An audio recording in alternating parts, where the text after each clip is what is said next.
আমাদের তরফ থেকে যে দাবিটা করা হচ্ছে সেটা হচ্ছে হাইকোর্টের, আমাদের ত্রিপুরার যে হাইকোর্ট, তাতে যারা কাজ করেন বিচারপতি, তাদের কাউকে দিয়ে এখানে সেখানে তদন্তের ব্যবস্থা করা দরকার।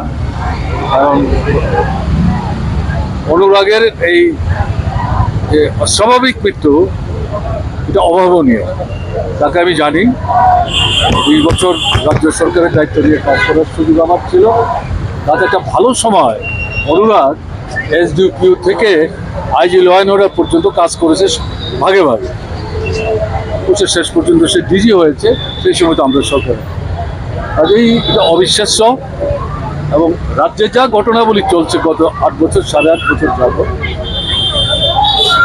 এই সব কিছু মানে রাজ্যের পরিস্থিতিটাকে উল্টে পাল্টে দিয়েছে। এবং এর মধ্যে আইনশৃঙ্খলা পরিস্থিতি সবচেয়ে বেশি বিপন্ন। পুলিশকেই সমস্ত এই ক্ষোভ বিক্ষোভ এগুলি মোকাবেলা করতে হবে।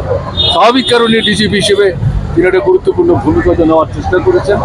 ফলে যেটা সাধারণভাবে মানুষের মধ্যে ধারণা তৈরি হচ্ছে, এগুলো নিয়ে হতে পারে সরকারের সঙ্গে তাদের যারা কর্তা ব্যক্তি বা পরিচালনা করেন, হয়তো কোথাও মতান্তর বা ভিন্ন মত থাকলেও থাকতে পারে। কিন্তু এই সমস্ত বিষয় থেকে তার এই অস্বাভাবিক মৃত্যুটাকে আলাদা করে দেখার সুযোগ নাই। এই নিরপেক্ষভাবে তদন্তের মাধ্যমে তার এই যে অস্বাভাবিক মৃত্যু, তার সঠিক কারণটা উদ্ধার করা এবং যাদেরকে এতে দায়ী বলে মনে হবে তাদের বিরুদ্ধে কার্যকরী ব্যবস্থা গ্রহণ করা উচিত। সেদিক থেকে আমরা এই দাবিটা করেছি। কিন্তু আজকে দেখলাম গতকালকে পশ্চিম জেলার এসপিকে সামনে রেখে একটা তদন্ত কমিটি সেখানে করা হয়েছে। সেই কমিটি যাদের নিয়ে করেছে তাদের সম্পর্কে আমাদের কোনো বক্তব্য নেই।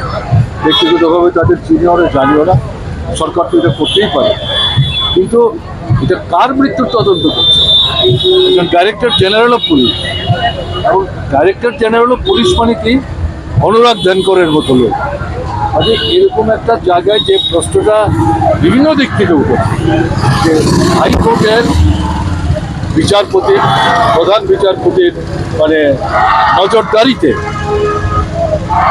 দিয়ে এটা করা উচিত হবে, সেটা দেখে যা মনে হচ্ছে সরকার এই বক্তব্যটাকে গুরুত্ব দিচ্ছেন না, অ্যাভয়েড করার চেষ্টা করছেন। এতে সন্দেহ কিন্তু দানা রয়েছে।